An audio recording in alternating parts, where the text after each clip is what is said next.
Yo, everybody. Welcome to Off Panel, a weekly interview podcast about all things comics brought to you by Sketch.com. I'm your host, David Harper, and this week's guest, and the first time on video, is the writer of comics like The Great British Bump Off, Kill or Be Killed, and the cartoonist of Nems and other comics in the wider world of the Bobbinsverse, or the John Allison cinematic universe, or whatever you want to call it, really. The point is, he makes a lot of comics. It's John Allison. Thanks for coming on, John. David, great to be here, as always. How do you feel being on video for the first time on Off Panel?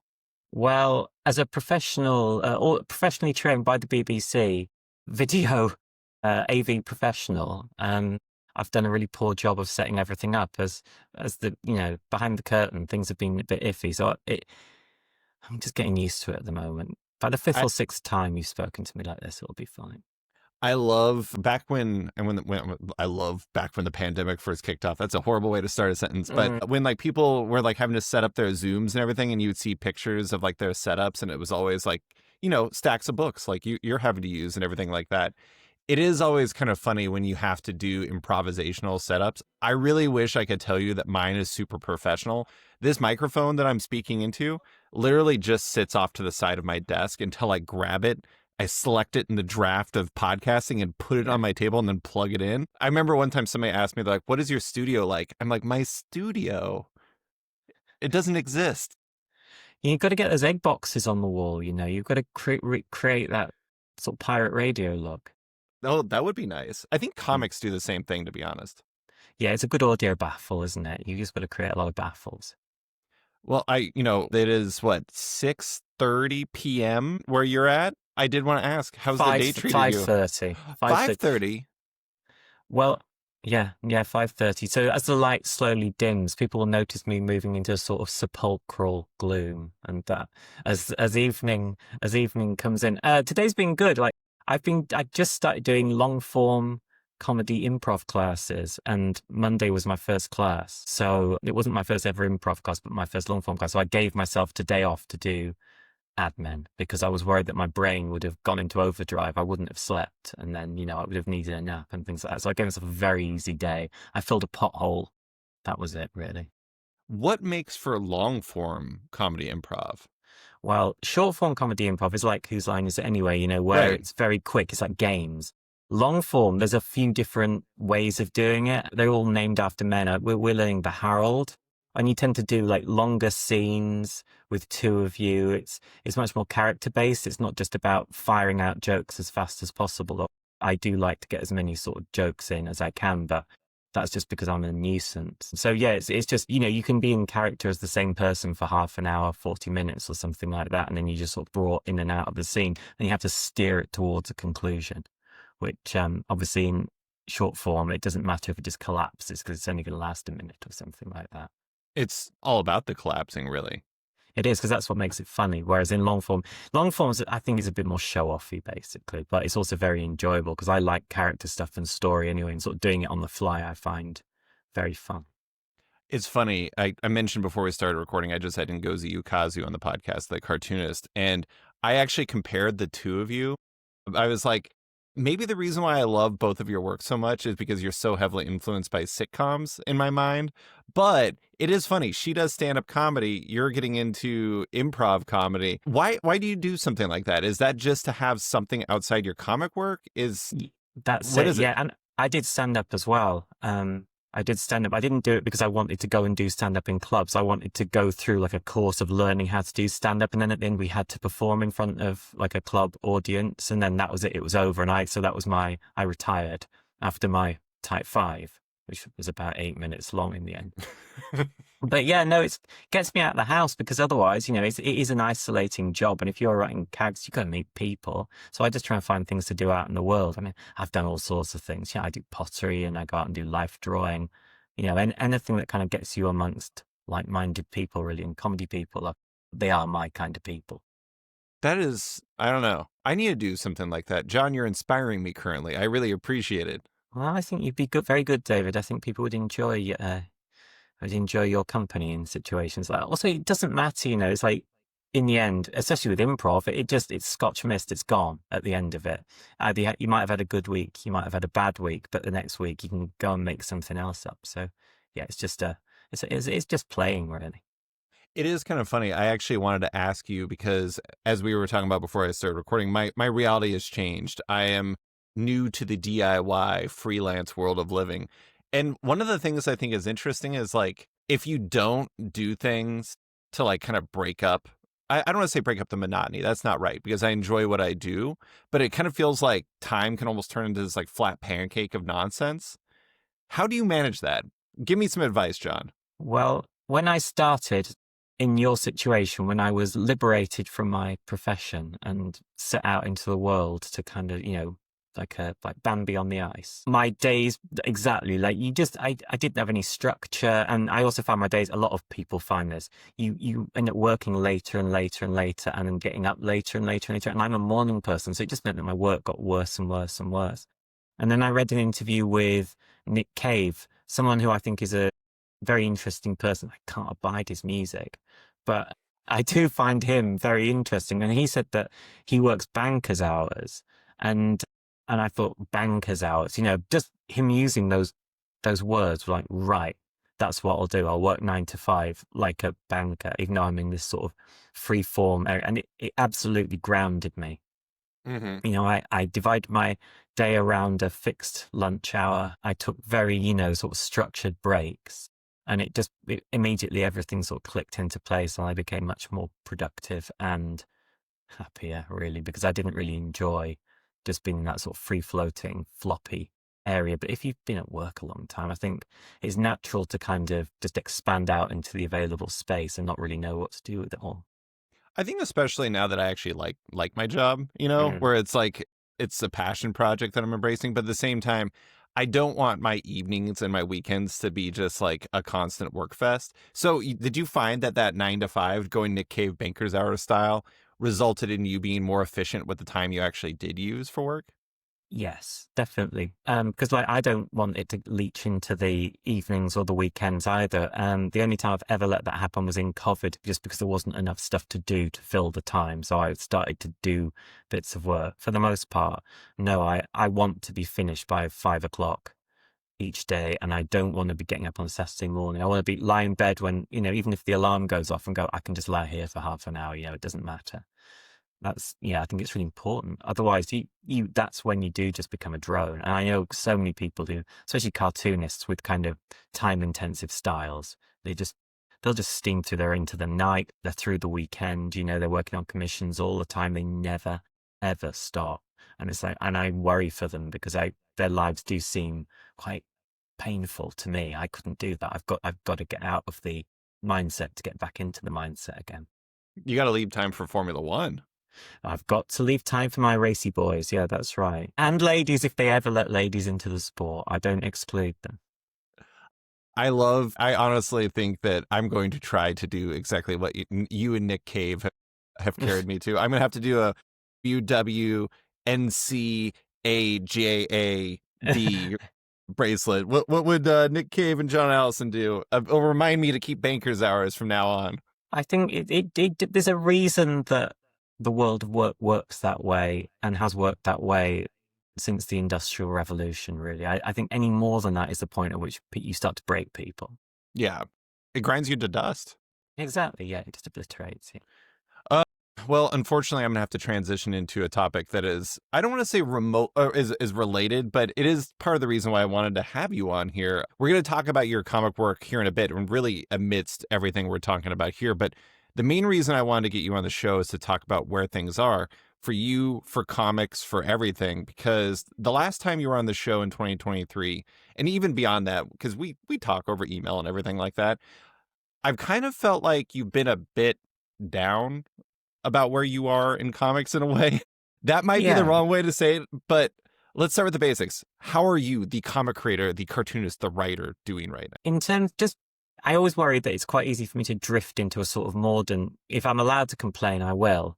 And I feel it's, given that I've supported myself for so long as a cartoonist, when so many people can't and have to take part-time jobs and things like that, it's very bad to complain.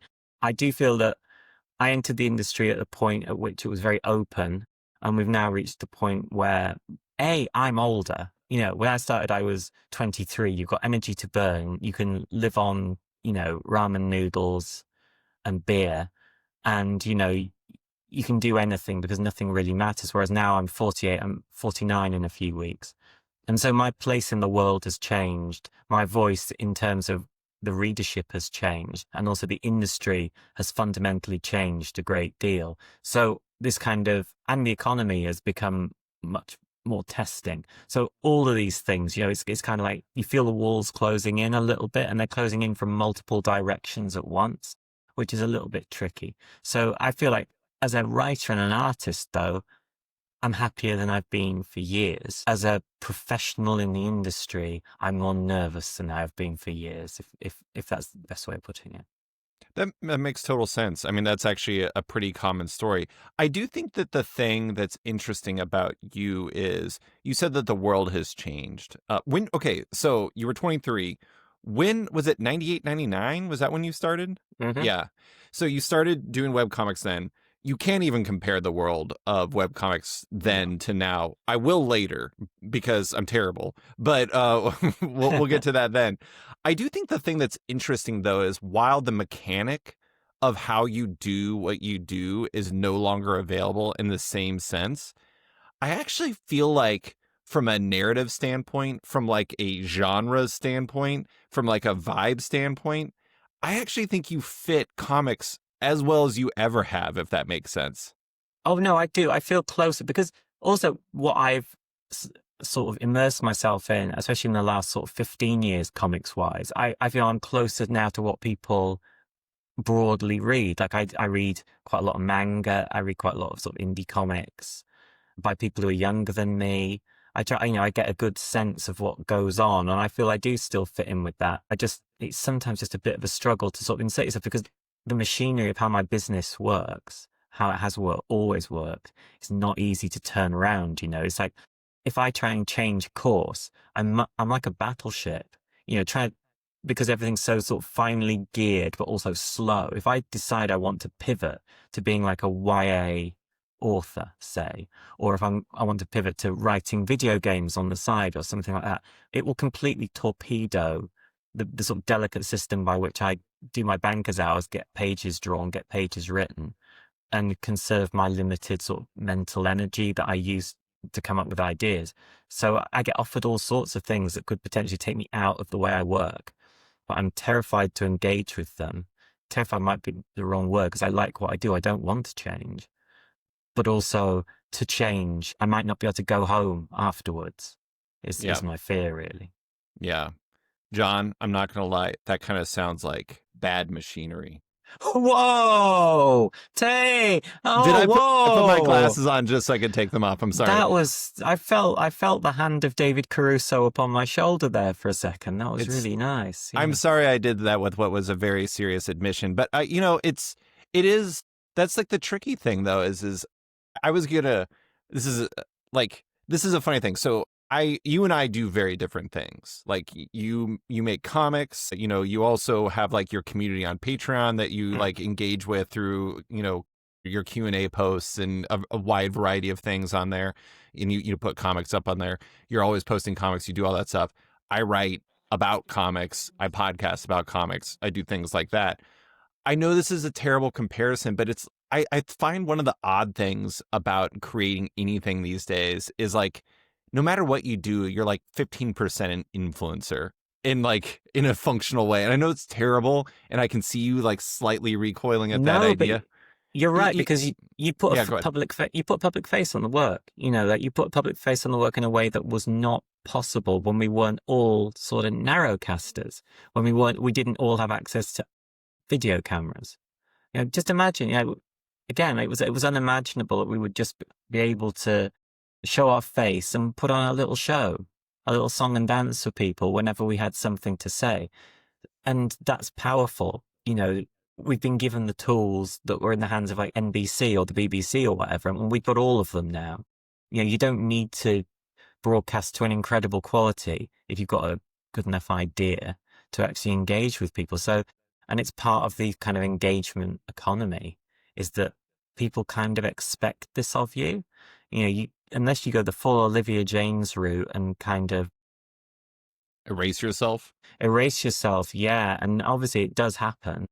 even the most sort of shy artists also have this huge public facing personality that they have to kind of turn on, no matter how painful they might find that. So yeah, absolutely.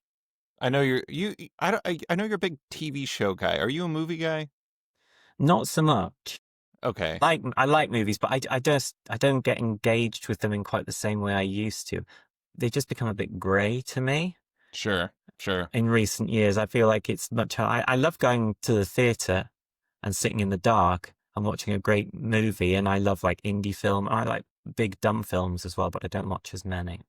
There was a movie that came out last year called September 5th, whatever you want to call it, and it was about the Munich Olympics and the very bad things that happened there. Of course, And one of the interesting things, it was told from the perspective of an American news crew that was, saw the trailer for this. Yeah. And one of the things that was kind of an amazing scene to watch in that was the fact that like they wanted to get a camera on it, and they literally had to wheel out one of those giant ass like cameras, and they had to like, how do we get this out there? And like that is like, what you're talking about, where it's just back then it was functionally impossible to do things like this, or things like a lot of the things that people like us have to do. I mean, I hear from book market creators who are like, I feel like I have to become a book talk person. I have to be on TikTok so I can do things like that. And you can, because you just have a phone and that's all you need. And it is an interesting thing, but I do want to talk about the mordant part of it, I believe is how you put it.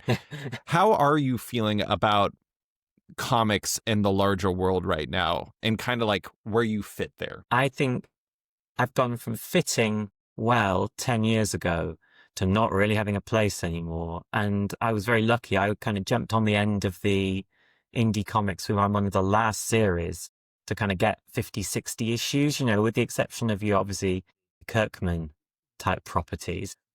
I was one of the last ones to get a really good run. I realize like James Tynion will manage a real good run on something, but it was rare, and especially someone who didn't have any kind of background in the direct market at all, to get a run on a book as long as we did on Giant Days was incredible. But then by the time Giant Days finished, all the things that had propped it up in the industry made it kind of impossible to follow it up. So Giant Days, half its readership was on Comixology.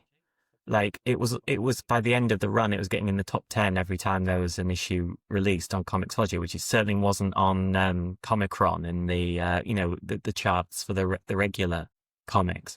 And then Comixology is just torpedoed. So the place where people went to find my comics knew they could find my comics, and that was that effectively kept the series alive for 60 issues, or however many it was, 54. It's gone. So that's a plank gone. And it's a really important big plank, because it's very hard in the sort of era of limited sort of orders for second, third, fourth issues of books in the direct market shops, in your local comic shop. Well, it's like, well, that's it. So every series I did after that struggled, because issue 1 would go in good, then the rest, it would trickle down. It's like Carl Starks was saying a few shows ago, you watch the numbers just tank. And you feel powerless because you've worked. Probably the 4th or 5th issue is probably a better issue than the first one was, where you didn't know anything. Right. But that one just dies on the rack, or readers can't find it. And sometimes I would say to whoever was publishing, how do I tell my readers how to go and get this? Because they're not comic shop people. They've been like webcomic readers. They want to support me. I know that they do, because I see how they buy things. But what am I supposed to do to actually sell single issues if every method by which single issues sell is just falling to pieces? Yeah, that didn't feel good. So, I made good series that did not do particularly well, or didn't get their chance. And that kind of then impacted the quality of the work, because I wasn't, your legs are furiously paddling and you're going nowhere. And yeah, not great, David, not great. And now, a quick word from one of our sponsors. The sins of the past don't stay buried. They always find a way of rising from the grave. In November, Oni Press is proud to present Crownsville, a 5-part series from master storyteller Rodney Barnes and phenomenal artist Elia Bonetti. Founded at the turn of the 20th century, the Crownsville Hospital was a notoriously segregated all-black psychiatric institute. After decades of overcrowding and neglect, alongside darker, more persistent rumors of patient abuse and illegal medical experiments, It was finally closed. Today, it stands condemned. But when an unexplained death inside the abandoned hospital is ruled a suicide, Detective Mike Sims and journalist Paul Blair are compelled to dig deeper, only to discover the reality of the ghosts that still walk its halls. Enter a century-spanning tale of suspense and sorrow as true crime meets shocking terror in Crownsville #1, a double-sized 48-page debut coming in November from Oni Press. And now, back to the show.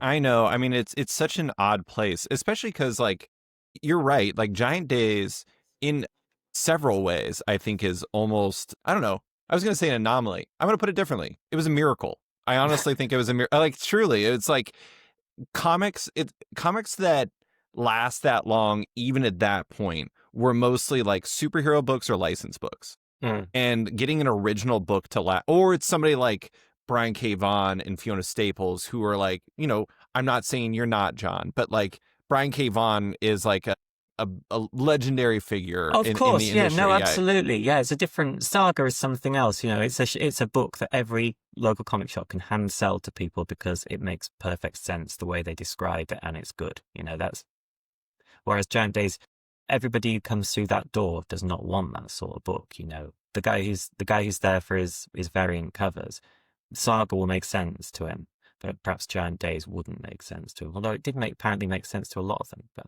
yeah. Here's the funny thing though, is that I don't know whose fault this is. Maybe it's no one's fault, but it's fascinating because like we have ample evidence that something like Giant Days is a good example, but honestly, I think Steeple, I think Bad Machinery, I think Great British Bump Off, I think all of them are examples of this. I think that they're examples of what the broader world of people who want stories want more than like even something like Saga. Like you look at like manga, you look at like there's so much slice of life in there. Like we're going to talk about Hirayasumi later. Like that is a very successful book that kind of fits in a way in the same vein as the books that you do. And I don't remember who it was, but somebody recently told me about like, you know, their book didn't fit in the direct market, but it fit in what people want. And it's just like, how do you reconcile the difference between those two things? It used to be Comixology was the great equalizer. And now that that doesn't exist, it's just kind of a fascinating thing because I think that there is a market for your stuff. And maybe that's just what you're doing through digital. But I just don't understand how the direct market has gotten to a point where it's reduced itself, where you can't reach those people, you know? Yeah, it's weird because I feel like market's bifurcated, and bi indicates two equal channels. I don't think they are. I think, you know, if we think about the audience for manga in the English-speaking territories, mine and yours being the two biggest, you know, kids love manga. They read manga. They read it in huge quantities. Like Dark Horse, didn't they say their top-selling book is Berserk? That's their big moneymaker is Berserk. It's not Hellboy, as good as Hellboy is, it's not Umbrella Academy. It's a licensed manga. There's a whole audience, you know, for 20 years now, since the original sort of Tokyo pop kind of boom of the sort of early 2000s, raised on manga, love to read manga, are still reading manga. But American comics is more expensive to produce. It's not licensed material, so it just costs more to produce anyway. And you're fighting, it's like you're fighting a flamethrower with a tennis racket, you know, you can't beat that tide of material. And the audience of manga is used to the way manga is paced. So all of a sudden, manga is like the blockbuster movie that just makes sense, the popcorn movie that makes sense to people. And American comics media is like a kind of subtitled movie where, oh, the rhythms are different. This isn't what I'm used to. This feels uncomfortable. Some people will get into it, but the audience for, you know, like Cinema Paradiso isn't the same as the audience for Avengers Endgame. Manga is the only game in town. And there's a reason for that. It's because it answers all the questions that readers are asking. It's giving them the sort of stories that they want. But also it kind of, once you've kind of got used to manga and the way it looks, you've got to kind of switch your brain over, especially as a kid. You know, if you're a kid who's just pounding manga and then you get given a Western book, are you going to like the way it looks, the way it's drawn, the way it's paced? You're going to have to get used to it because it's not the same. Yeah. I can't say too much about this because it's for a piece for another outlet, but I will say I've been talking to retailers lately, and there's a little more crossover happening these days than you might imagine between manga and Western comics, which, Well, that's what I'd hope for, because I like to think that, I've read a lot of manga and I've been heavily influenced by it. yeah. And I try to tell stories with some of that. I can't do it at that rhythm because I can't draw enough pages to pace it at manga pace. I wouldn't, I would explode doing it on my own. But I try to capture something of that feeling that you get from reading good manga when I'm telling stories, because I love them. So why wouldn't I want to tell stories that are like the ones that I enjoy? Do you need me to move to the UK to become your assistant? Dave, that sounds great. I can draw backgrounds and watch F1 with your parents. That's right. We're all gonna have to sleep on futon mattresses around the house and chain smoke, unfortunately, which I don't think is going to be good for either of us. I don't think our delicate health is going to survive us just constantly caning Red Marlboro non-stop. But I'm pretty sure my doctor would advise against it after a heart attack. But you know, have you ever thought of, I know that this is not how things happen, how you do things, but have you ever thought about going the straight graphic novel route, or is that just not an option? I don't. Well, the thought of I have thought about it. I think about it all the time, because I could just write a book. I'm sure I could get my agent to go and sell a book to a publisher. But the thought of just sitting, chewing away at a story for 250 pages or whatever, with no feedback. It's a lot of banker's hours. It's a lot of banker's hours. And I'd probably have to do all the pencils first. And all things, I don't really enjoy that. When I did Steeple for Dark Horse, because I did everything myself apart from the colors and the letters, the first 5 issues, I was having to sort of submit it, all the pencils, all the inks. I didn't really enjoy it. I like kind of a page rolls off the production line, and then another page rolls off, and I sort of have a sense of completion very quickly. You mean like a completed page? Yeah, a completed page. Yeah, like I finish every page and then I start the next page. Mm-hmm. So, yeah, I mean, the Bad Machinery books were 130, 140 pages. So they were as close as I was probably ever going to get to that. But obviously they were serialized first. I'm not sure I'm brave enough. I mean, for enough money, I'm brave enough to do just about anything. But if someone said to you, John, here's as much, enough money to live on really comfortably for 3 years, and it's going to take you 2 years to draw this graphic novel, and at the end of it, it doesn't matter how miserable you were sitting in your office, 9 to 5 doing it, you finished it, and now you can enjoy the lovely money, the rain of lovely money. Mm. I think I could take it, but realistically, unless you are someone like Branley O'Malley off the back of Scott Pilgrim getting a big deal, or, a sort of Tilly Walden getting a big deal because they are proven forces in the book market, I don't think that's ever going to happen to me. I think it's interesting. Like, we were talking about how much things have evolved since you first got into comics. And I was thinking about Ngozi Ukazu again, who did Check Please, I think starting in like 2013 as like a webcomic. And it's fascinating. Like, I don't even know if that model works anymore, where it's like you can start as a webcomic. Like, it probably does, but it's probably pretty rare where you can like do an entire webcomic that you do on your own and you kind of monetize it through Patreon and like, Kickstarter and stuff like that. Maybe you can. Maybe I'm underrating it, but it does kind of feel like that is probably a tougher road than others, than it used to be. But I did want to ask about, you have the Great British Bump Off, Kill or Be Killed quilt. I don't even know if I'm supposed to say Kill or Be Quilt. Yeah, I want to say the kilt, but anyways, that's the third book in the series. It's just about tartan, that kind of different clans. There we go. Got to get into that Kill or Be. You've given me a perfectly good book there. In fact, that could be my first graphic. I'll just go to Dark Horse and say it's 250 pages. I'm going to need a lot of money. A lot of money. A lot of money. That's the second volume of that. It's arriving in stores on November 25th. I know that because I literally just submitted my picks for I'm doing a email newsletter for my local comic book shop, Bosco's, and where I recommend books. And I just submitted my picks for November. And one of my picks was that volume for their readers. So you have that. you were just posting about that this morning. You're working on the print version of The Savage Sword of Susan, Yes. starring everyone's favorite barbarian, Susan Ptolemy. And you have Nems. You're finishing off Nems, the Yes, journey to the. Go ahead. my journey to the center of the 1960s British pop scene. That's right.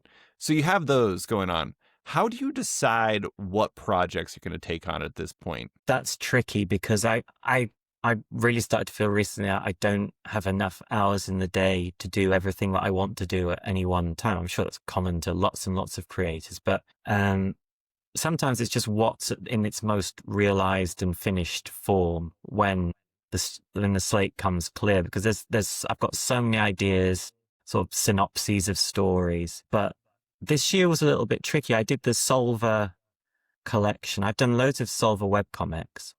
I did like 176 page collection, something I thought I'd never print something of that size again. And it did actually sell pretty well through, a limited number of outlets and like one convention a year. Thank you, David. That's very, very kind. And so I thought, well, I can do more Solver, but I can't really go out on the road with big books and sort of sell things because it's just, the scene doesn't really support, especially in the UK, doesn't really support me doing that. So it's like I have to think carefully about the sort of books that I'm selling and the sort of things that I'm making. So this year I kind of used up all the ideas I had left over. I had Savage Sword of Susan. I had the Beatles comics that I did. I only even printed that and ended up doing it because Christine Larson, who I work with on By Night, said, my son's really got into the Beatles and he really wants a print version of your Nems comic, which I did during the pandemic, about the sort of what if the Beatles hadn't been successful and how would somebody from the John Allison comics cinematic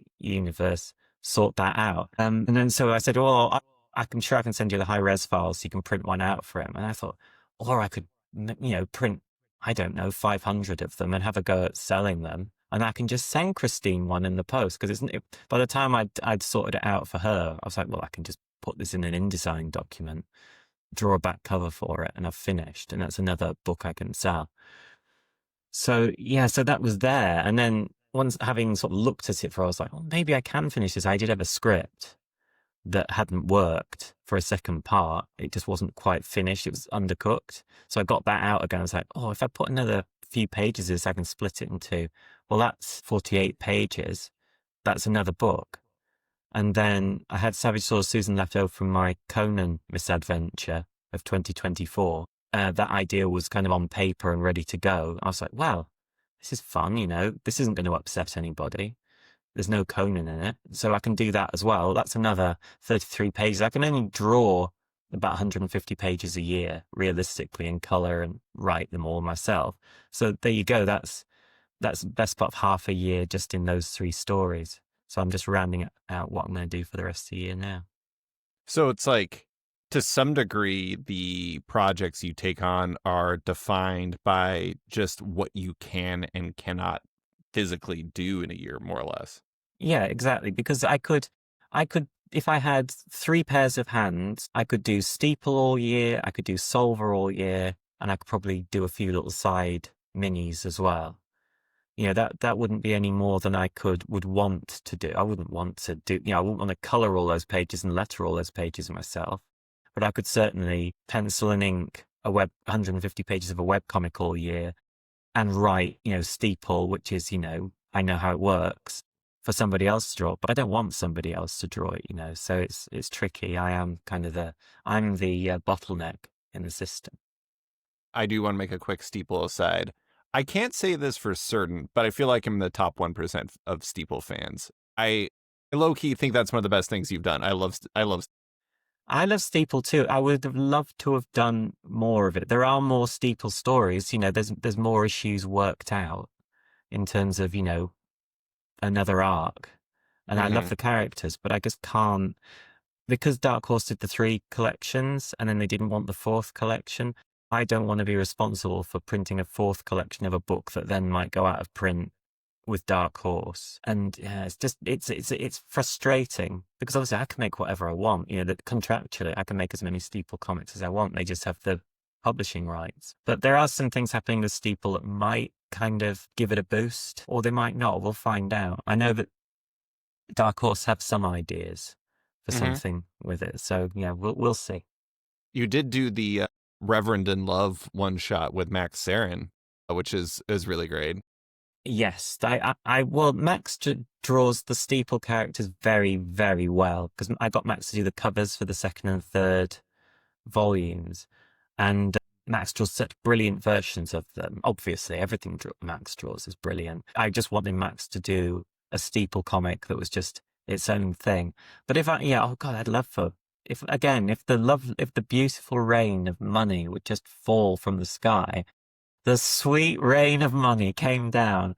I would love to get Max to draw another 6 issues of Steeple a year. But then a lot of my readers don't like it when I give things over to other artists. I sort of have this a little bit of a battle between the people for whom other artists are the interloper and then the people for whom I, as an artist, am an interloper. The people who kind of came to me from Giant Days. So it's a bit of a pull in both directions, really. That is one of the odd things. I know you watched the video and listened to the podcast where Kyle Starks and I talked about how I was trying to compliment Kyle and trying to tell him about how I love it when he draws his own stuff because it's in his own voice. And I used you as an example because, like, as much as I love Max and as much as I love Lissa and Christine and everybody else, my preference is when you draw your own work because then the writing and the art is in your voice. And I feel like it complements it to a maximum amount. That's not but I'm the rare hybrid out there, John. I like it when you write for anybody, including yourself. It is, I mean, how do you decide which projects you should write and draw versus which ones you should write for yourself? Well, my feeling really is that I want to draw it all myself. If I could have done, I would have drawn all of Giant Days myself. I wouldn't have given it to another artist. I mean, I drew the first 3 issues and I loved drawing it. I love those characters. I think you can see from the even like the Savage Sword of Susan and the Batman special, I still love drawing those characters. They're absolutely my favorites. So I had to give them. So I was kind of in the thick of Bad Machinery when I was doing Giant Days. I couldn't draw it. So I went out and found the absolute best person to draw it. You know, that was twice. Yeah, exactly. Incredible luck. But no, I draw everything. So really, when it comes down to it now, I mean, I only really worked with one other artist, Max. And so I think, well, what would Max like to draw? Who does Max like out of my characters? What kind of stories work well for them? And that's really been what I've done, you know. So the Wicked Things series, the Charlotte series, and then the Great British Bump Off. When Max draws those characters, it's amazing. They really fly. They're different from when I draw them, but yeah, why wouldn't you, given the opportunity to see things drawn that well? Yeah, you know, take that chance. That's kind of really it. I mean, Max Sarin is a rare talent, just an absolutely rare talent. Incredible artist, really. The sort of artist who kind of, again, in the industry's a bit because it's a bit of a sausage machine. Max isn't the fastest artist, you know. There's a lot of care and deliberation in there. So getting put on a monthly book, not great, really. Like we had some trials on. I'm sure when you spoke to Max, I believe, about this at one point. Max had some real trials working on a monthly book, working on Giant Days. So yeah, it's tricky, really. But to be so good, though, to be such a good artist, I think Max is one of the best artists in comics. So Max is like Joe Madureira or someone like that. That level of kind of out on their own, different to everybody else, you know, kind of style setting artist. Amazing. I gotta say, you're probably the first person who's ever compared Joe Mad and Max Sarin, but I'm here for it. I understand what you're saying. I'm just remembering when I was a kid, you know, and I remember when I got my first Joe different. Mad issue. Yeah, it was different. It popped. It was big. It was cartoony. It was friendly looking. You know, it was like, and that's how I feel. Like I get the same feeling. I haven't looked at a Joe Mad comic. Probably I might have read an issue of Battle Chasers, whatever year that came out. But the feeling I got as a teenager from a Joe Mad comic, that popping excitement, I get exactly the same excitement from looking at Max's drawings every single time. Out of this world, really. And now, a quick word from one of our sponsors. As one of the most innovative comic publishers, Vault Comics has released some of the most exciting independent comics of the past 10 years. Vault's current lineup includes a murderer's row of titles like Post Malone's brand new comic series Big Rig, Money Shot Big Bang by Patton Oswalt, Tim Seeley, and Garth Graham, and the hit sapphic shenanigans of Corn Howell's Lilith, all of which are available at your local comic shop. Vault's backlist boasts a who's who of comic creators, many of whom have been guests on this very podcast, including titles from the likes of Rom V, Cy Spurrier, Christopher Cantwell, Tim Seeley, Aaron Campbell, Liana Kangas, and many more. Vault is even giving off-panel listeners 10% off on orders of Vault titles from www.vaultcomics.com by using the code OFFPANEL, that's one word, at checkout. So go to Vault's website and use the code OFFPANEL at checkout for 10% off your entire order. And now, back to the show. When you read, do you look for things like that? Like, you know, I want to bring up Hirayasumi, and like it seemed like that was a book you took a second to warm to, but you found something in it that is different than what you're finding elsewhere. Is like that type of feeling what you kind of look for when you're reading comics these days? Yeah, I've always liked a feeling of connection between characters in comics. Like, because it's one thing that a lot of artists are amazing. They can be amazing drafts people, and they incredibly dynamic and powerful and sort of real popping art, you know, like just fantastic. But you don't get a sense of the characters responding to each other and the way they feel about each other. But Hirayasumi, you absolutely do. Like, the relationships between the characters in that comic are so strong, and the connection that you get as a reader is so strong. I mean, I've only just finished volume 3. Because again, I feel like I should eke it out because I'm enjoying it so much. But there's something in that. There's a ghost that inhabits that book that I don't think I get. I mean, you can get it from other comics, of course, but that's a really good example of something where I absolutely love the characters. I'm so there with them for all their little, very gentle adventures. The fascinating thing about that book, and for listeners, we're talking about Kigo Shinzo's manga series from Viz. And that was my comic of 2024, and I, needless to say, highly recommend it. And John is also awfully fond of it. The thing that I think is interesting about that book, though, is, and I don't know if you read that comic that I sent you, the one about his... Oh, I did. Yes, I did. Yeah.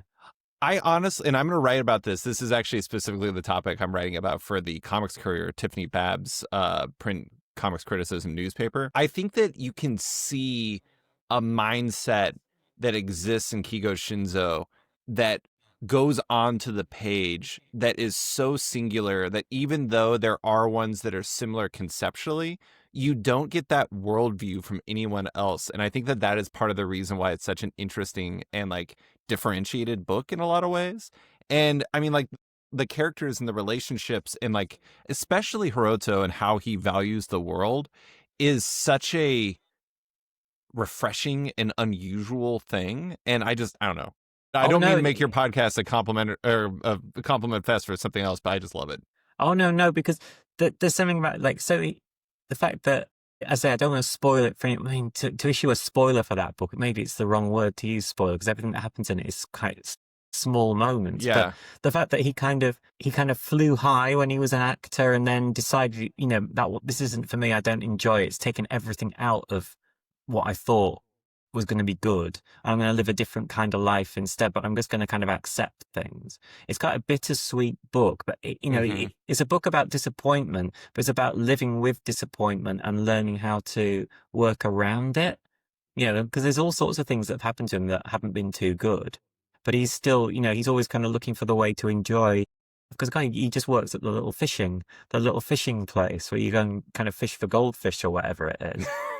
Yeah. You know, he was making films, and he was going to be an actor, and now he's just kind of drifting, but he's drifting in a nice way because he's happy.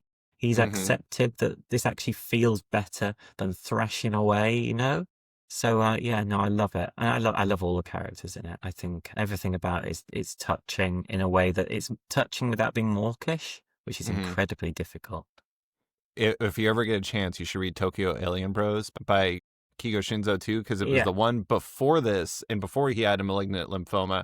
And I think it'd be really fascinating for you to experience the transition between those two. And just because that's quite a short series. It's like 3 books, isn't it? Tokyo Alien Bros. Yeah, it's really good. It's really good. Yeah. It's slightly, you can see the Hirayasumi him in there, but it's Like there's these like shocks of like, whoa, where'd that come from every once in a while. But how does that stuff feed into your work? Like, do you feel like that kind of shapes your mindset at all, or what does it do for you? Well, sometimes I can get carried away with plot, kind of like you kind of gallop away. The plot gallops away with you, but what I like most is writing moments between characters, and the more plot there is, the less space there is to kind of have those moments. And reading something like Hirayasumi, all of a sudden you say, this is all those moments. Really, that is kind of what it is. You know, the plot is very, very, very small. And a lot of things I've done recently, especially things like I did like a sort of Solver mini-series that was meant to kind of round up the old Wicked Things series. I just thought it would be nice for readers if I actually finished the story that wasn't finished because the series was cancelled. But that was so plot dense. And I thought to myself, I can't really go this deep into plot again. I want to get back to a kind of gentler thing. And reading Hirayasumi definitely, it's like, yeah, this is what I like in comics. As much as there has to be something driving it, I don't think it needs to be quite this powerful. And then I started on finishing my Beatles comic, which is even more plot driven. But again, I just wanted to kind of clear the decks of all that so that what I do next, I can kind of get back to more an ambient sort of storytelling, because I take great pleasure in that. But also I don't like having things unfinished. I am all about that type of storytelling. I mean, I've complimented this book on here a lot. Have you read Chip Zdarsky's Public Domain? I've read a couple of issues of it, yeah. I feel like that's very much up your alley. It's a lot of ambient storytelling. And I say that in the most complimentary way, Chip. It is a great book. There is definitely plot, but it's like a lot of the moments that stand out the most to me are always like, I really like that 6 panels where it's completely silent. It's great. And like there's just this moment of a character walking in a way. I'm like, yeah, I'm glad Chip did that. And I bet other people are like, where are the words? Yeah, I that's one of my problems. Is like I don't like to leave, especially when you're doing a webcomic. You know, you're serving it up day to day. I don't like to leave too much blank because I feel like, well, it's 2 days until the next one, until days till you actually get some words. But I really like Tokyo these days. Yeah. I always struggle. It's the ping pong author. I always forget what his name is. I'm really bad, and I don't want to. Oh my god, I'm completely spacing right now. It's right behind me. Taiyo Matsumoto. Yeah, Matsumoto. So, like, again, that is exactly the kind. I mean, that's the richest kind of character interaction, kind of gentle, but the characters are really broad in that in some ways as well. You know, it's especially the mangaka, the manga creators. Yeah, they are. They're broad, but at the same time, it comes from a kind of, again, a bittersweet place. But I think maybe that's also me getting older as well, you know, like there's more, as you get older, there's more disappointment alongside successes to reflect on. And these books that kind of navigate that, I find, especially in difficult times, quite comforting. I remember one time I told Xander Cannon when I think I was talking to him for either Top 10, an interview I did with him about Top 10 or about Kaiju Max, because God only knows I'm always talking about Kaiju Max. And I told him, I was like, I like things that are like 12% sad. And he's like, I've never noticed.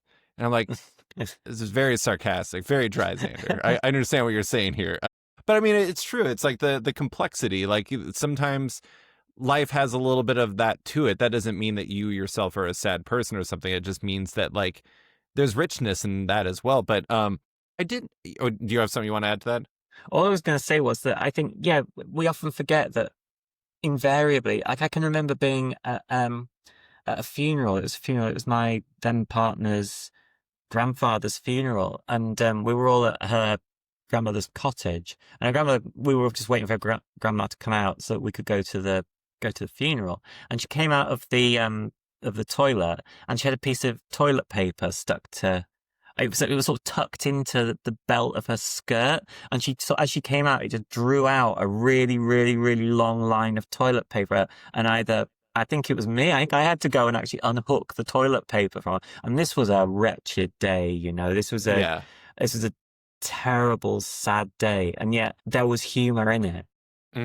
As low a day as I can remember for that family, certainly, and yet, you know, still we laughed.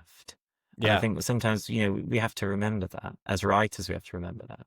I'm going to butcher this. I'm not even going to give credit. I'm pretty sure it's Stanley Kubrick, but I'm just going to say it's some film director that I remember reading something about where they said that like the genre can often be defined by location, where it's like if this thing happens and it's in a war room, it's like a tense drama, and if it happens at like, I don't know, a kid's trampoline park, it's a comedy. But if it happens in the or if it happens in the bathroom, it's definitely a comedy.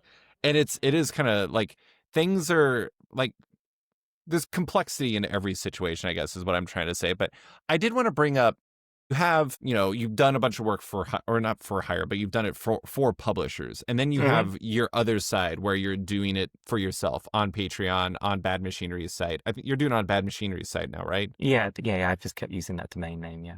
So how do you decide? Do you have an emphasis right now? Like, do you favor one over the other, or is it just all about the situation and opportunities? I've favored the stuff that I've done for myself just because that was where the consistent kind of income has come from in the last few years. The demand for me as a kind of creator, because in the end I was just chipping bits off the empire. I would give a publisher a little bit of my webcomics empire. Wicked things like at what Bad Machinery was over, I gave them a Charlotte Grote series, a kind of detective series. That didn't go so well. I had to chip another bit off. I mean, Steeple, I made up whole cloth, brand new. But again, that was a webcomic I'd been kind of tinkering with for a while, with thoughts of doing it. And then Dark Horse, Daniel Chabon came to me and said, have you got anything? And when someone says, have you got anything? And if I have the time to do it, I'll say, well, I've got this. Then I have to kind of immediately kind of work it up. The calls are not coming for me to do loads more work for direct market publishers. No one's asking me for another series, but also I don't want to do any more mini-series. Yeah. Because that isn't how I work, like the richness in all my series. You're a long-form improv guy. I'm a long-form improv guy, that's right. It's not about, because, the quick collapse, I can't do it. The 50th issue of Giant Days is better than the first issue of Giant Days, and it's considerably better. The series has grown and matured. And I think I need that long run. I'm a product of those kind of things. I'm not writing a pitch for a movie that is in a 5-issue comic series. I can't do it. Now it's 4, like it's not even 5. It was 12, then it was 6, then it was 5, then it was 4 issues. Like I take a pay cut to pay everybody so we get 22 pages rather than 20. Because I don't think 20 pages even is enough to get in and out of an issue. I can't cut it to the bone any more than it is. So I'd rather do my own stuff where at least I have control. I'm lucky that I'm very, very lucky that the Patreon has been successful enough that it covers my bills. And then I can do other bits. The only downside to that is it's a lot of work and it can't go that far because I can't go and do loads of conventions and hand sell to people all the time. Because there aren't that many in the UK and it's hard to work in America and Europe now. Just, legally speaking, it's difficult. So what can I do?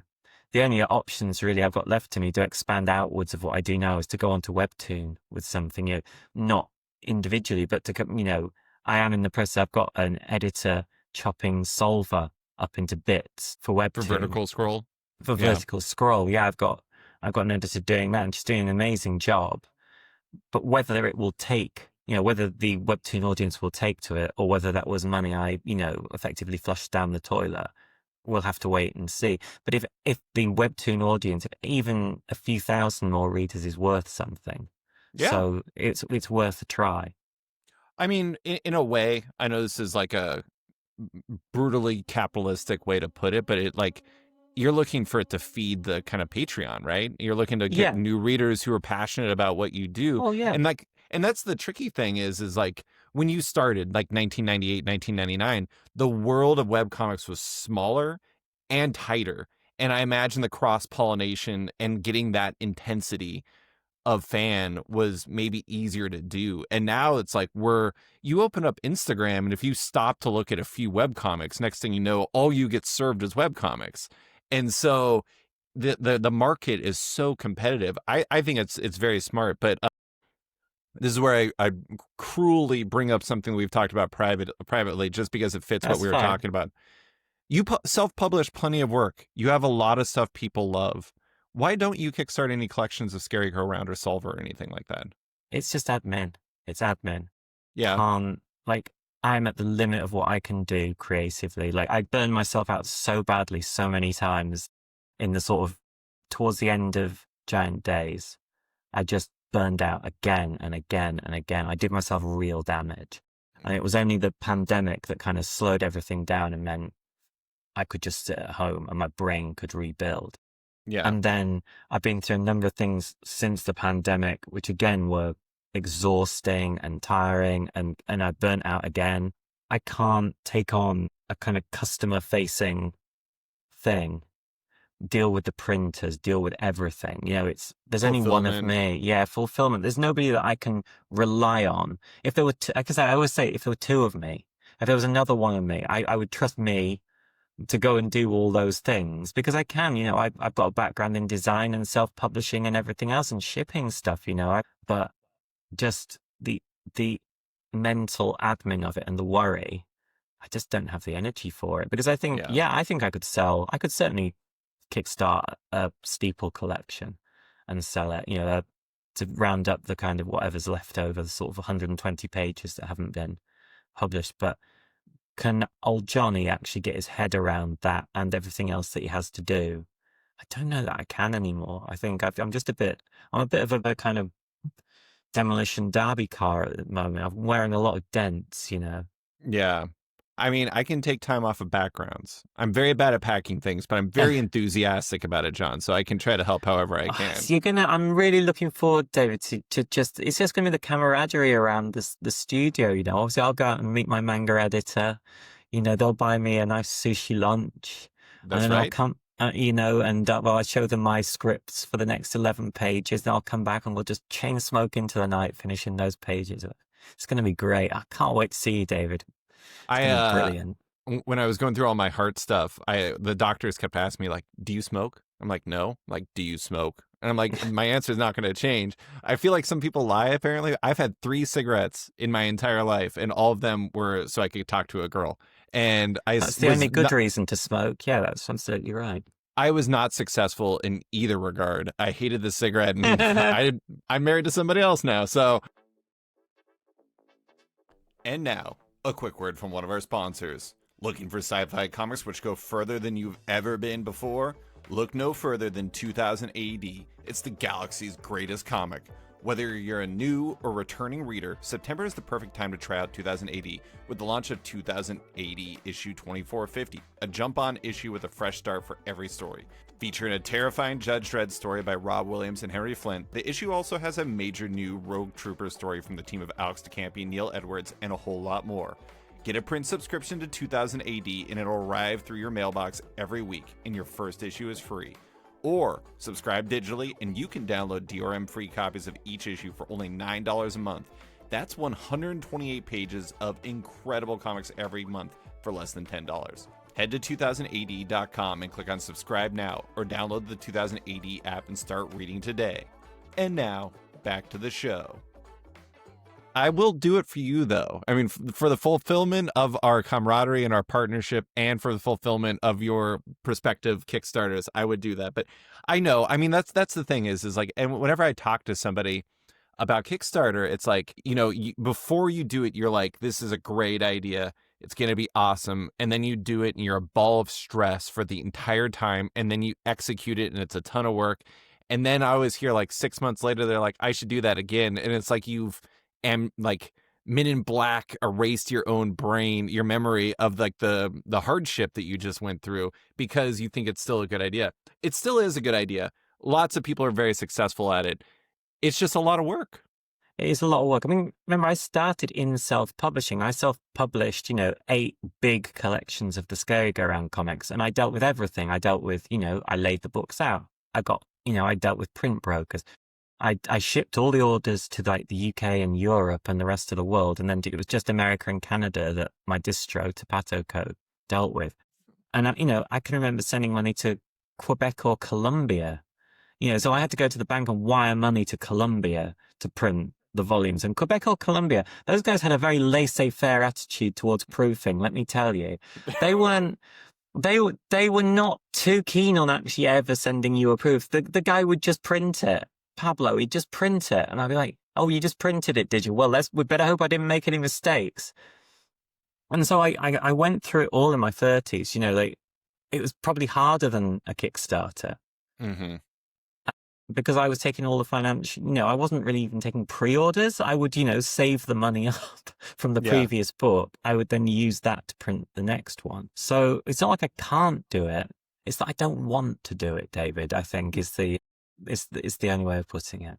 I know, but I mean, here's the only reason why I've asked you about it multiple times, which for listeners that don't know, which is all of you because you're not in John and I's emails, I brought it up several times. I've even tried to foster connections because I'm like, I think here's the thing. Your Patreon is robust. You have a lot of people who back you on there. And, a lot of them are they're all varying price levels and everything like that.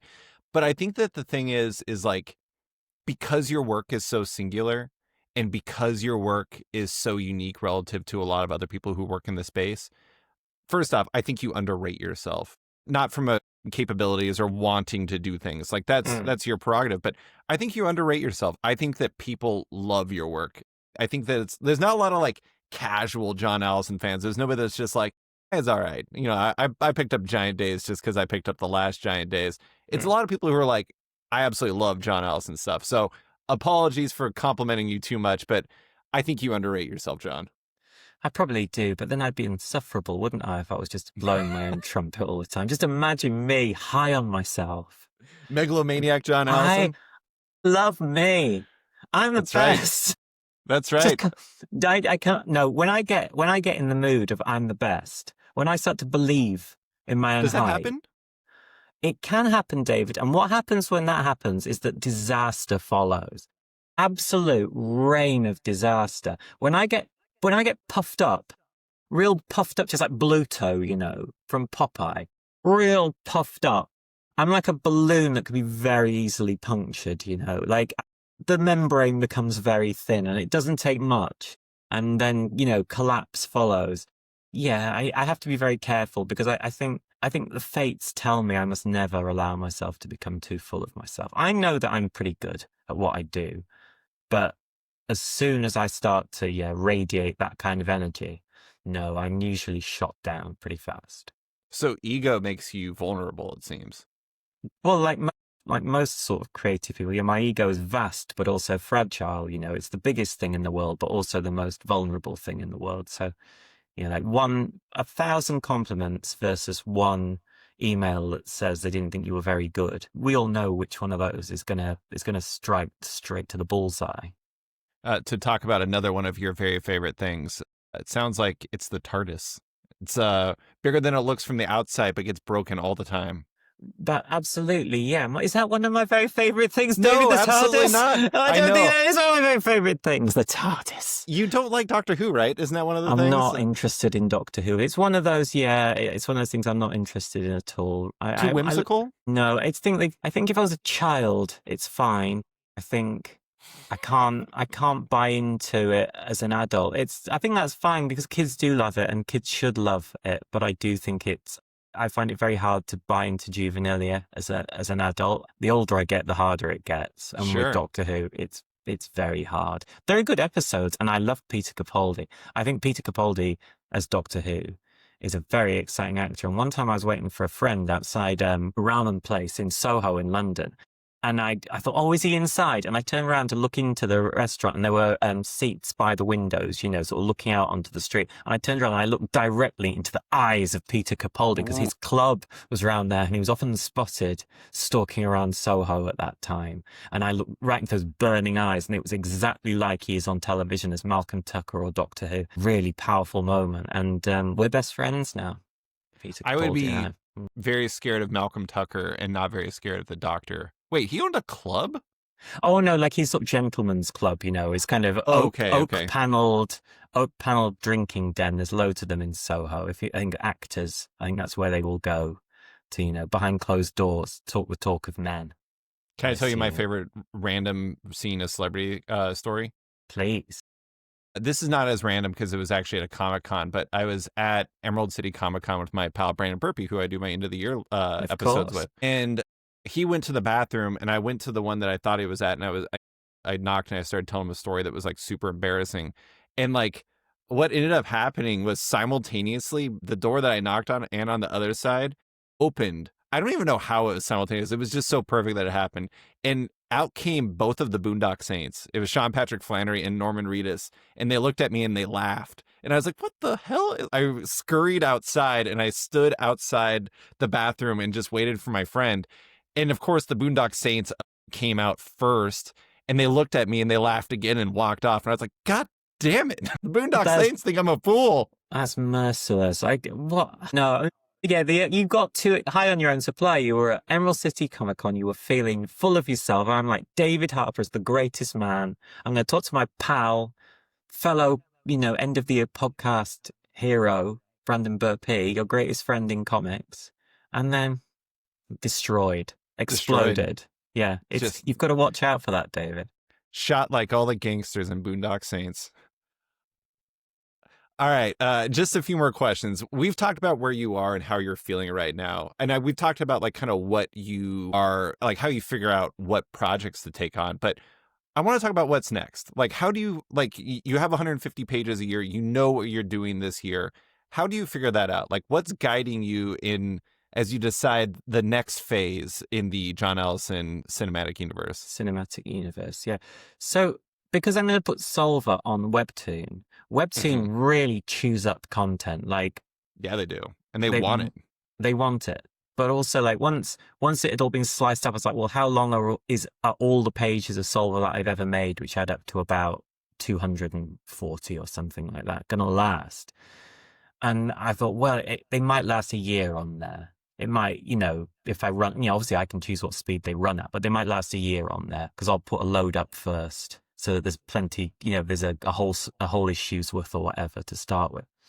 I thought, well, it might be that nobody likes it on there, but it might be that it is liked on there. So maybe I should make sure that there's a kind of funnel of new content coming. There's more, more Solver stories. And I've got loads of Solver stories. I find them very easy to come up with. I love the characters. I love their really sort of small, weird universe of friendship. And I can see so many possibilities for them. So I've got a whole year of material, which I came up with by drawing a load of rectangles on a page in Procreate and then making up fake stories and putting them on. And I looked at all of them. I was like, perfect. That's a year of material there. Not everybody can do this, David, but I can't acknowledge that this is a superpower because we've discussed what will happen. So I'll do that. I'd like to write another mini series for Max, but I don't think I'm going to get the opportunity next year to do it, unfortunately. I think the state of the industry, the kind of diamond thing, I can't really go cap in hand to a publisher because, as I say, I've been richly indulged by most of the American indie publishers. But I think I am that kind of like, we like you, John, but you're never going to make us all millionaires. The beautiful golden rain is not going to come down except in very special circumstances. So next year is probably not going to be the year in the wake of kind of Diamond selling everybody's books without having paid for them. That's probably not the year for that. So I will double down. I've got we'll see if Webtoon is the answer to kind of get me some new readers in. And if it isn't, I'll just make some good comics anyway and do my best. That's all I can do, really. Yeah, absolutely. What makes Solver easy? Is it Lottie? Is it just like the relationships? What makes sense? I like the triangle, the Lottie, Claire, and Glenn. Glenn is a powerful character who brings something out of the other two that he didn't exist, obviously, prior to me inventing Solver. He wasn't in Wicked Things. And then I had a meeting with, like a dinner with my friend Ian, and my friend Ian told me about, they had a freelance careers advisor. He's a deputy head of a school. And they had a freelance careers advisor from New Zealand who would just come in, couple of days a month to like talk to kids about what colleges they were going to go to or what jobs they wanted to do. And Ian's ideas were always gold. He's not he's not in the creative industries at all, but I think he knew he could feed me stuff and it would go in everything he told me. And so I went home and I kind of drew this character with kind of floppy hair. I was like, I know who this is. This is the freelance careers advisor. And then when I put him in panels with Lottie, immediately she kind of went in a new direction. She could see something in him. And then when this guy met Claire, Lottie's best friend, she loved him. She thought he was the greatest man. There was It's something so special Claire. about him. Yeah, and I can, yeah, exactly. And I could, there were a triangle of friendship that just made the series work in a way that maybe even Wicked Things hadn't. That was quite a sort of dark series in its own way. But all of a sudden, the light kind of came in as soon as I did that. I just like setting them off to do things. I can give them a problem to solve. And I'll have fun writing it, and they'll have fun solving it. And then, Lottie and Claire now just go mad whenever they kind of something happens. They have some revelation. They just tear things to shreds, whatever they've got. In one panel, they've decided they're going to be like liaison dangereux, with the fans. And then the second they hear something, they just rip the paper fan, these beautiful paper fans to shreds. Another time, they've won a huge kind of hamster dance style hamster in a shooting gallery. And the second they get some news, some secret about Glenn they've learned, they just rip it to shreds in front of the shooting gallery. I'm like, where did this come from? This isn't part of my personality. This has only happened since I kind of created this triangle of characters. And that's where that energy, I don't know where that comes from, but you've got to channel it while you've got it. I have to say, I've only now realized this. You work really well in threes. Like typically threes are your strength. Like even the mystery kids in Bad Machinery, They're two sets of threes. three. Yeah. Giant Days is three. Steeple was mostly three. I mean, it was God. I'm completely spacing their names right now because, of course, I want to say there's them. Billy and Maggie and the Reverend. Yeah. Or it's Billy and it's always I always use a set of three characters. Yeah, there's something about it because I work on a 6-panel grid as well. There's something about it being divisible by 3. Mm-hmm. Yeah, I've never really considered this before, but it is. I like Wicked Things a lot, but it did kind of feel like it was missing a little something, and apparently that something was a third person to balance out Claire and Lottie. Exactly. There's a lot of people in that series auditioning for that third role, but nobody really ever gets in between them. You kind of need them and then somebody else for them to perform for, I think is kind of how it works. I think getting characters to perform sometimes, it's so nebulous because it's all just coming out of my head.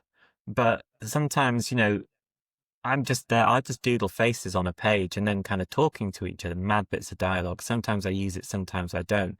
But I can capture that energy very cheaply just on a aligned pad when I'm waiting for somebody at a station, waiting to meet a friend in the city or something like that. A little bit of sitting down time. I'll just go and visit those characters and something always comes out. Yeah.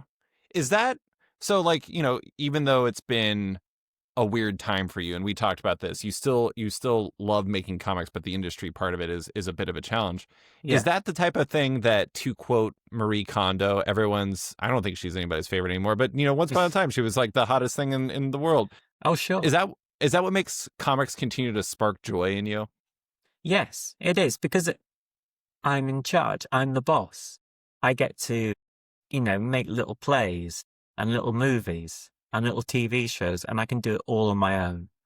And I have the skill to make it look decent, and I can write it in a way that doesn't make me cringe, which is, I think, most writers' big bugbear you get over is the dialogue makes me cringe. It doesn't feel real. It doesn't feel right. I'm quite pleased with what I write. I look at it, I'm like, for now, this is good enough, I like it. It has a rhythm that appeals to me. So it's a joyous process when it goes right. And with the banker's hours and everything else and the sort of structure I have around me, I can usually sit down at my desk and it's a safe place to go. I can sit down. I've worked through difficult periods of my life. And sometimes the only bad thing is when you're so tired that I kind of can't draw anymore. I'll sit down at my desk and do like a simulacrum of work because I say, well, this is what normally brings me sort of relief and escape. And I kind of can't do it.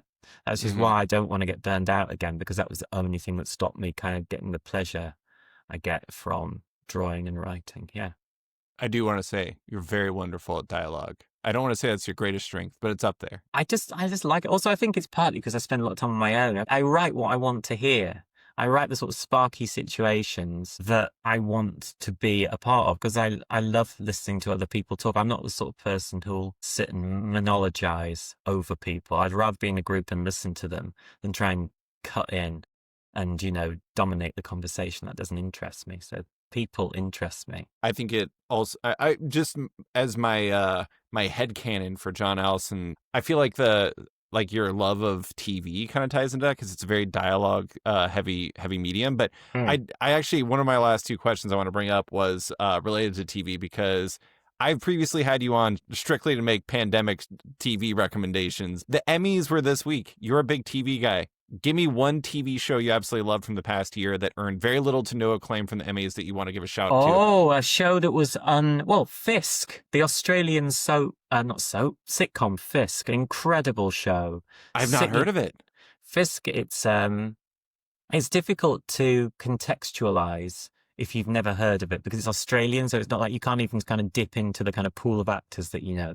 It's about a lawyer, a wills and probate lawyer working at a very kind of small Melbourne law firm. She's played by a woman in her 50s, Kitty Flanagan.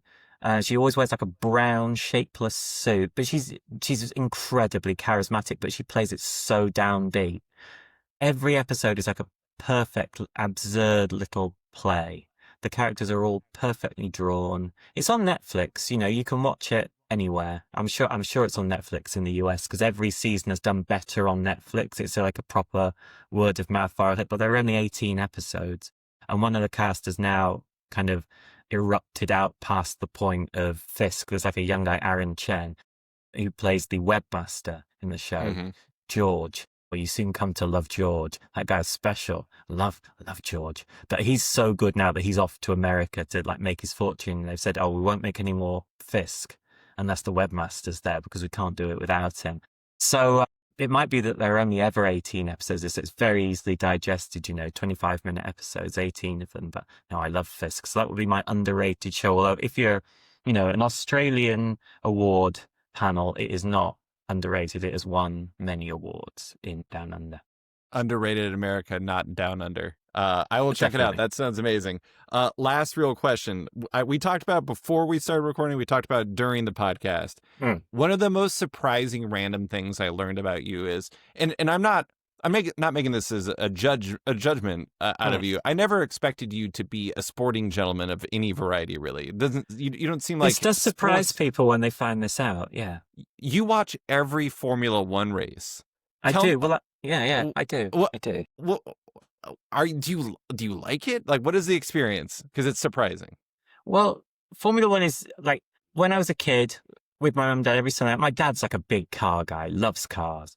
And so Formula One was a big sport for him. So, in the 90s, the early 90s, kind of the Ayrton Senna, Alain Prost kind of era of Formula One, we would watch Formula One. It was just on regular TV. It was on the BBC, I think, at the time. So it was free to air.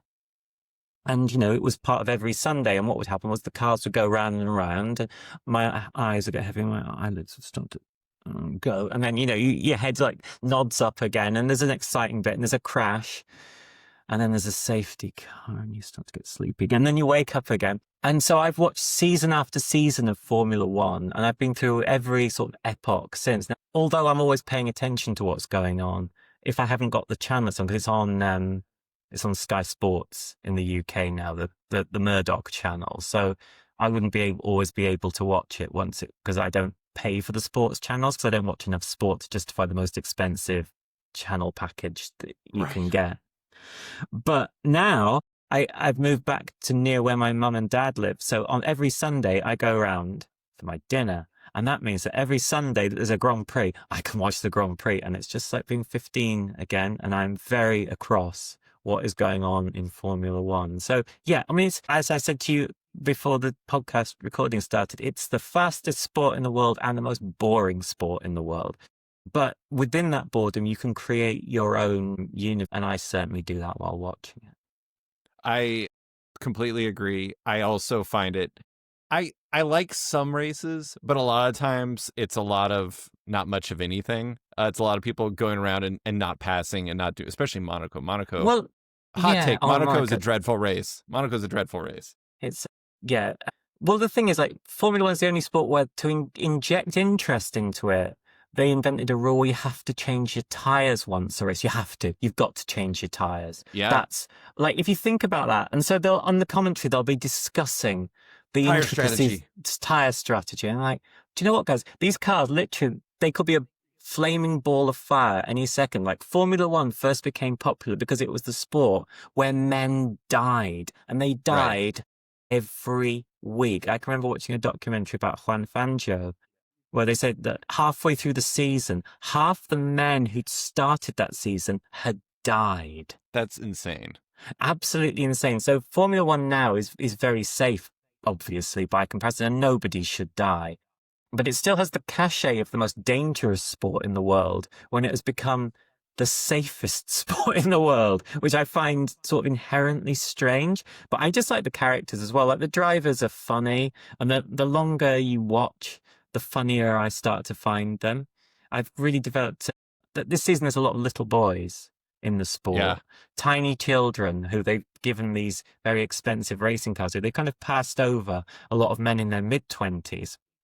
They said they're too old for Formula One. The son of Michael Schumacher, he's too old for Formula One at 25. Mick Schumacher. He's ancient. He's ancient. He's that guy, his genes, he's got the greatest genes in Formula One. He's never going to be allowed to drive a Formula One car anymore because we've got these teenagers who we've found. These guys are incredible, right? You know, they're young, but just all the things they can do. I don't understand it at all. And then you get like bad drivers in good cars. Like we all know who the worst driver in Formula One is this season. It's Yuki Tsunoda. That guy can't drive at all. He's got the best car and he can't get it past about 10th. Like in any other industry. Some people think that car is cursed because Liam Lawson had a hard time doing it. But I agree. But Liam Lawson was only 12. That guy was 12 years old, you know, like best will in the world. You give him the best car to a child. He's gonna struggle. But Yuki Tsunoda, he's at least 23. He can't drive that car at all. No, it's a very troubling season in Formula One with the little boys. And do you have a favorite character? My favorite character in Formula One? Well, last season it was Zhou Guanyu. Oh, yeah. But yeah, because like Zhou Guanyu was in a very bad car, but I started to tell my mum and dad that he was the future of Formula One. And then he started to get better with every race. And by the end of the season, because of my belief in him, he was getting up into the top 10 in like a Kick Sauber car every race. And previously, at the start of the season, he'd been wretched. So I was like, I can't wait for this season when Zhou Guanyu is going to prove to my mum and dad that he's the greatest driver in Formula One, and I'm not just... You're out of here. He's out. You're out of here. Yeah, he's gone. There's no. So who is my favorite now? I like the serene George Russell. He has a sort of a beautiful, calm face. There's something I find him a little bit otherworldly, and I find him very pleasing, George Russell. But he never quite reaches the front. So you can root for him a little bit. He's on the up, but he's on the up very gently. And I quite enjoy it. So I like to cheer on George Russell. I love Lando Norris as well, though. I think he's got a little bit of an edge to him, Lando Norris. You know he's like a esports like superstar too, which is funny. And really? I think he also drives on esports. He takes his work home with him. Oh, wow. He's actually... I read this poll of like the most popular racers, and I think he was actually the most popular one. And I think a lot of it was because of his esports stuff. And this was before he was like a top 2 driver. But, it's funny. I always love the oddballs. Like Nico Hülkenberg is my favorite racer because the first race I saw Hulk on the screen, I'm like, that's my guy. Him getting a podium was like a transcendent and emotional experience for me. Special week, yeah. It feels really, when you can see when they're up there and they never get on the podium, you can really live through their joy at that point. Yeah. Like, I don't know if I assume the coverage is the same everywhere, but when they sit the 3 of them in the room now and they just have a little discussion, they just sit back and they sit back and watch the race like this. Oh, yeah. Oh, because they didn't know what happened. And they sit them all down. When Nico Hülkenberg was in that room, he was radiating pure he was like, joy. How did I get here? What is happening? This is crazy. It was amazing. Now, one of my favorite drivers of all time is, and our group still talks about this, is one season. Do you remember Marussia, the team Marussia? It might have been when you weren't watching. Yeah, this was probably one of the years where I just wasn't able to watch many races. Yeah, there was 2 terrible teams, Marussia and Caterham. I remember when Caterham were in there. Yeah, they were like the cannon fodder, the ones that were always like 17 through 20. But Max Chilton was a driver from Marussia, and I loved him so much for this one fact. Are you ready for it? Go for it. Only driver that finished every race. Did he ever get points? Nope, but he finished every race. And I was like, He was respect to a reliable. king. He should have just been driving a bus. Imagine like the success of that bus route, 100% success rate of reliability. He was just in the wrong profession altogether. I assume he's Yeah. now like driving trains and improving the statistics of one of the sort of British train companies. I have to imagine. I mean, this guy, he would always be like +1 lap, +2 laps, whatever. He'd be like way behind everybody because his car was junk. But it was amazing because like everyone else would get DNF after DNF. And then all of a sudden it'd be like, here comes Max Chilton 5 minutes later. And I'm like, But the thing is, yeah, I love you, Max. Marusha. I'm going to have to look this up after. I remember Caterham because Caterham's the car from The Prisoner. You remember The Prisoner? I've never watched familiar The with? Prisoner. Well, that's his, in the opening titles, he has a real fancy roller skate of a car, and it's one of these little kit cars, and it was a Caterham. You sometimes see them driving around in the UK because it's a British company. They're sort of open top, very almost skeletal cars, very iconic. So that was what Caterham was, but no, Marusha, that's a name to conjure with. They only lived or existed for 4 years. So you Like missed a out on... hamster. You missed out on the apex of Marusha racing. But yeah, no, I mean, it's a funny sport because like I find that the thing I enjoy the most about watching it is like we almost kind of come up with our own like, everyone's got their loves and their hates and like everyone's got their own kind of like weird things that they enjoy about it. Like I always have this fascination of the fact that no matter what team Hulkenberg's on, they never show the pit stops for them, which is funny. And so we're like, it could be taking 10 seconds. It could be taking 1 second. We have no idea. It's just like this mystery. There's all these little things. Yeah. I think F1's a funny sport because it is objectively boring, but it's very rich with nonsense. And I appreciate that about it.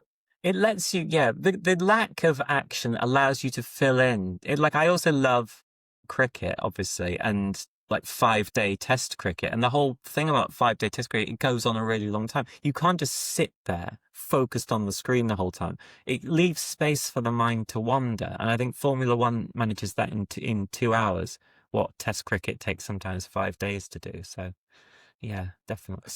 Sky Sports, if you want to use that pull quote, you're going to have to pay us for it. Too bad. But John, that is all I have for you. Thank you so much for coming on and talk about Formula One, everything you have going on, and your comics. I really appreciate you taking the time. Thank you very much, David. Thank you.